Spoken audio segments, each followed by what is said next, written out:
Welcome back, it's me, Xpsupernova, and today I'm going to be doing Duke Fishron in Pre-Hard Mode. Now, normally this isn't possible, especially in Vanilla Terraria, where Truffle Worms just will not spawn and are not obtainable in Pre-Hard Mode at all. And the same thing is true in Calamity Mod. Except for the fact that there are these little mushroom shrines that you can somehow get Truffle Worms from, for whatever reason. And you're allowed to fish up Duke Fishron in Pre-Hard Mode.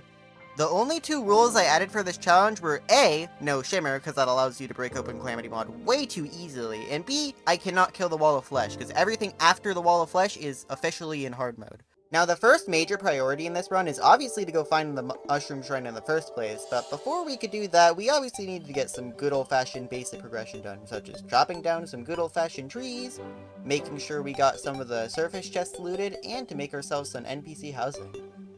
Now, our next priority after building housing for NPCs was to go underground and do some looting, and I ended up getting quite a few life crystals and ores, so I ended up making a full set of gold armor and the crystalline, which would be useful for bosses coming up ahead. I then went on to the Sulphurous Sea to get myself a golden fishing pole after giving the angler what he rightfully deserved, and while I was at it, I decided it would also be a good idea to get ourselves a pylon set up here, since traveling from my house to the Sulphurous Sea takes quite a bit of time. I also decided to explore the underground desert to get ourselves Stormlion mandibles, that way we would be able to fight Desert Scourge. And Desert Scourge really wasn't that notable aside from having his patterns change up since the last time I fought him, so I did die a couple of times, but overall the fight really wasn't all that bad and we just ended up clearing it pretty easily. After that, I decided it would be a good idea to go fight the Eye of Cthulhu, and I did the Eye of Cthulhu first try, because no matter how much Calamity tries to change up the Eye will never be that difficult, especially if you're well prepared like me. After defeating the Eye of Cthulhu, I decided it would be a good idea to actually go do the Acid Rain so we could get ourselves some sulfurous armor. I ended up just going Rogue initially because I thought it would be a fun class to play, but it also turns out it was actually a really good choice and ended up making a significant portion of this challenge a lot easier than it probably would have been otherwise. After the Acid Rain, I decided it would be a good idea to focus on our accessories, as we're going to be needing some pretty good mobility to take out Duke Fishron. So, naturally, in order to do that, the bundle of balloons would have been an excellent choice, but it turns out we actually had to fight King Slime, so I ended up defeating King Slime. Wait, why did he not die and drop his treasure bag, huh? I don't know why that happened, but we ended up defeating him next time, so it wasn't that much of an issue, but it's really weird he just despawned out of literally nowhere. In order to make shiny red balloons, you actually need to use a solidifier in Calamity Mod, so that's actually the whole reason I fought King Slime in the first place. Also, if you're wondering why I haven't mentioned the Goblin Army since there's a Tinkerer's Workshop right over there, it's because, well, I actually forgot to record the Goblin Army and the Goblin Tinkerer hunt, so, yeah. But there really is only one last thing we needed to do before we could get ourselves a bundle of balloon, and that was to fight the Perforators. Now, the Perforators themselves were actually a little bit more tricky, especially since there's a lot more projectile spam going on here, so all I really actually needed to do was just make sure that I wasn't actually just jumping around so carelessly that I was just bumping into everything. And I could have probably made this a tiny bit easier by making an arena, but I am lazy and I just don't build arenas half the time. But otherwise, this fight really wasn't all that bad, and I just ended up jumping through the projectiles, focusing on the worms when they spawned in, except for the third one, because I could just kill the hive and have the worm just disappear after that. So yeah, the Perforators really were not all that difficult. After killing the Perforators, our next priority was to make ourselves some weapons, especially the tooth balls, which will be a surprisingly useful tool later on. Mine some aerialite with bombs, since I'm too lazy to go fight the Brain of Cthulhu to get a better pickaxe. Getting ourselves some Aerospec armor, because Aerospec armor has the really good bonus of letting you fall twice as fast as you normally would be able to. And last but certainly not least, getting ourselves a bundle of balloons so that way our mobility would absolutely be top notch for Pre-Hard Mode. Now that our mobility is looking pretty good, we can surely fight Duke Fishron now. All we'd really need to do is probably get ourselves the Rage and Adrenaline upgrades and we'd be set, right? Well, not so fast. Duke Fishron has a whopping 50 defense and 15% damage reduction, so our weapons are going to be doing almost nothing to Duke Fishron, unfortunately. However, there is one option that we can use to actually get ourselves some better weapons, and that is in fact Aquatic Scourge. It just so happens that Aquatic Scourge is viable to fight in Pre-Hard Mode, and it just so happens that our tooth balls are going to be very, very useful for that now.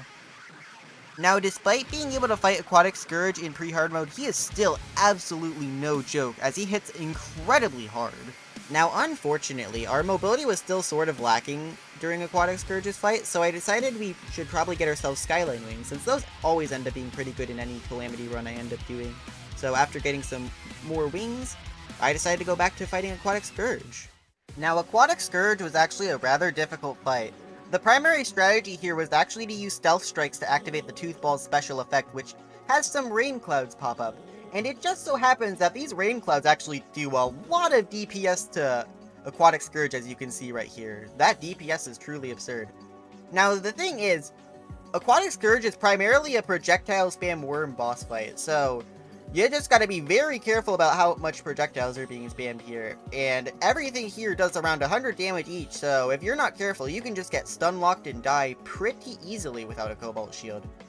So yeah, I'd recommend being very careful here if you end up doing this yourself. Though Aquatic Scourge really isn't all that horrible of a boss fight, surprisingly enough. They're definitely still a step up from everything else in Pre-Hard mode, but overall, they're really not all that horrible. Though the Toothballs here did contribute to making this a lot easier than it probably should have. Aquatic Scourge weapons are a step up from nearly everything else in Pre-Hard mode, to the point where almost everything else I had beforehand looks like a complete joke. And pretty much every standard Pre-Hard mode boss is just going to get absolutely melted by them, so that's actually a relief that most of the bosses going ahead that we need for progression are just going to be completely free, thankfully enough. Now, I actually needed to do Tier 2 of the Acid Rain to get myself one last weapon, which happens to be the Skyfin Bombers, though I did fight it a bunch later on to get myself other stuff that ended up being pretty much useless in the grand scheme of things, like the Nuclear Fuel Rod. You do not want to know how long I spent actually trying to get myself a Crag Maulmire to spawn. Now, unfortunately, even with Aquatic Scourge weapons, we were somehow still doing almost nothing to Duke Fishron, unfortunately. I'm talking like 100 DPS pretty much tops against him. So even with Aquatic Scourge weapons, we are doing almost nothing to him, unfortunately enough. So we were going to have to do a long endurance battle against Duke Fishron. And that didn't exactly turn out so well, as you can see here. Now, the best thing we could do to prepare for Duke Fishron was actually to fight Aquatic Scourge a couple more times until we could get ourselves Dev Wings. And Dev Wings are actually pretty rare, unfortunately, but luckily I eventually ended up getting them, and I was pretty happy when I did get them, thankfully enough. But yeah. Anyways, it was off to do a couple more Duke attempts. And we ran out of our Truffle Worms. Now, I could have grinded out the Truffle Worms, but like, I am not wasting hours of my life just to get myself a couple of Truffle Worms for Duke Fishron, because each of them would take an entirely new world, which would require me to make another world, wait for it to generate, and then explore it, which would take hours and hours and hours of time. So to save myself some time and sanity, I decided to just cheat the Truffle Worms in. I know that's a little bit bad to do, but like, I really didn't want to waste hours of my life just looking for Truffle Worms just so I could do attempts on Duke Fishron. So I hope you guys understand that. Now, I tried for hours to beat Duke Fishron, trying to change up things, get better buffs, tried to kill Crabulon and Slime God, which were both jokes, by the way, with Scourge weapons, in order to just get myself Rage and Adrenaline upgrades. I just tried brute forcing him, as I said before, but nothing was working. We were just never putting a dent in Duke Fishron at all. He was just too tanky. I even fought Aquatic Scourge 25 times just to get the Sea Searing, only to realize it was actually completely garbage as well. Was there truly no other option for upgrades at all? Well, not quite. You see, there is one boss that I failed to mention in Pre-Hard mode. One boss that you would also almost never fight in Pre-Hard mode, but is technically available. And if you know a thing or two about Calamity Mod, you might know what I'm referring to. And that's right, I'm referring to Leviathan. Now, unironically, Leviathan and Anahita were actually kind of easy. I ended up actually beating them on the third attempt, as I only showed 2 deaths there. I really would have shown more if I had more, but I really didn't, unfortunately. But yeah, all I really had to do was make sure to make Leviathan attack as infrequently as possible by dodging his dashes for as long as I could, and just staying diagonally below his mouth or diagonally above, depending on which direction I was moving at the time. Then when Anahita came out, I decided to just focus on her because her projectiles are really, really annoying in this fight. Even though she deals less damage than Leviathan, Leviathan's attacks are unironically a lot easier to dodge.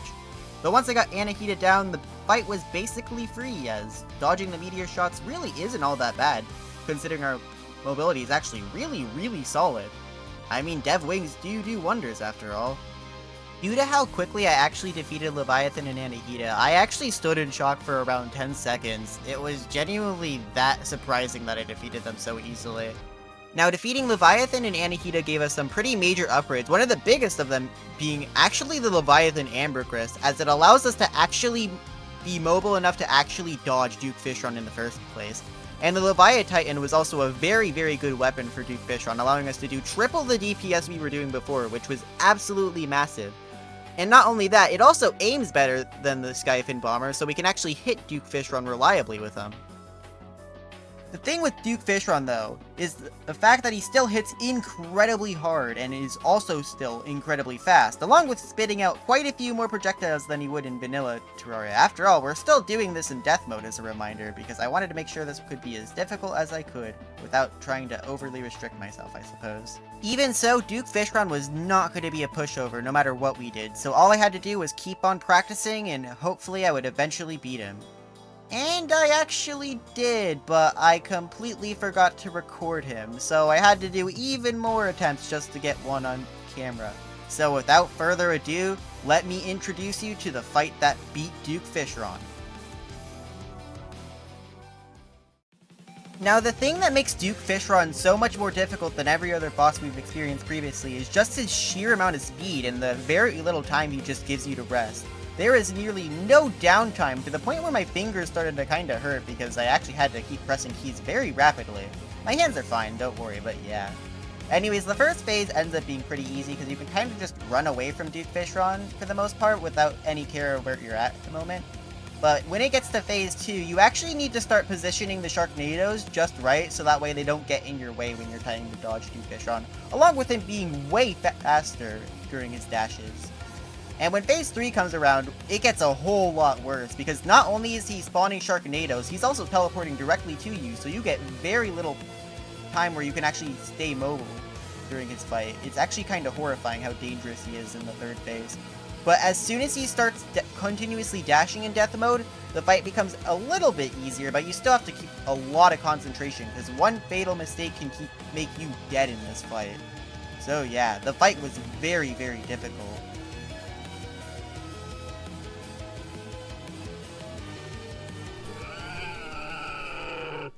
And that is essentially it for this video. If you enjoyed, consider leaving a like or maybe even subscribing or checking out the Discord in the description below for updates on future videos and the such. And here's my accessory loadout for anybody wondering. And until then, I would like to see you all in the next one. So, goodbye!